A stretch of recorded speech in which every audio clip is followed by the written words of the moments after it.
Hello! Alors moi c'est Clotilde, moi c'est Flavie et on va vous parler de notre projet Apicyclette.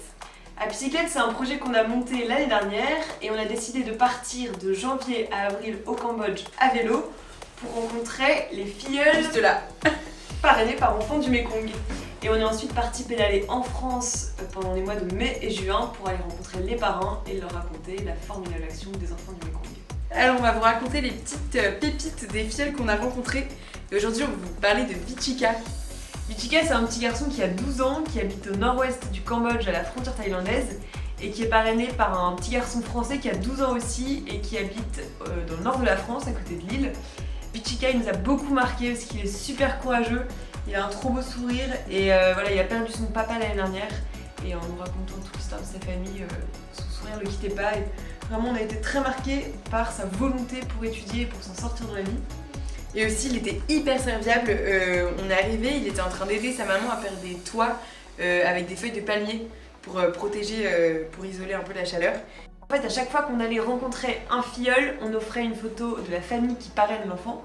Et donc là, il faisait connaissance indirectement avec ses parents.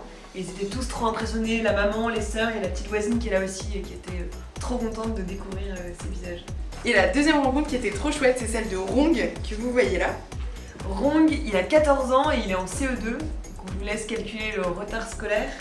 Et pourtant, vous le voyez là tout fier avec sa belle chemise blanche qui cache son maillot de foot, la chemise blanche intacte comme la plupart des Cambodgiens. Il rêve de devenir mécanicien et ça nous a fait beaucoup rire parce qu'en fait il est arrivé avec ses parents, donc ils sont tous les deux chiffonniers, ils sont arrivés sur une petite moto et ils traînent derrière eux une remorque avec plein de détritus.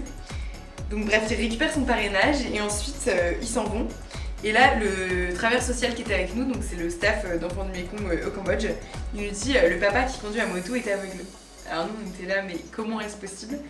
Il conduit la moto en ne voyant rien. En fait, il y avait sa femme qui était derrière et qui tapait sur ses épaules pour lui dire va à gauche, va à droite, va tout droit, arrête-toi. Trop Ils fort. sont vraiment incroyables ces Khmers.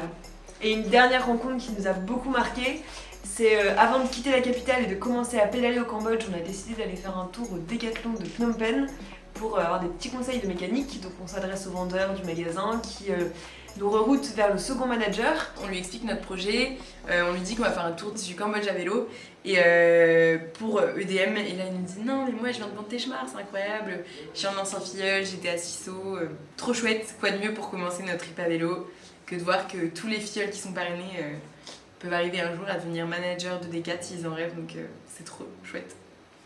Bravo. Ciao.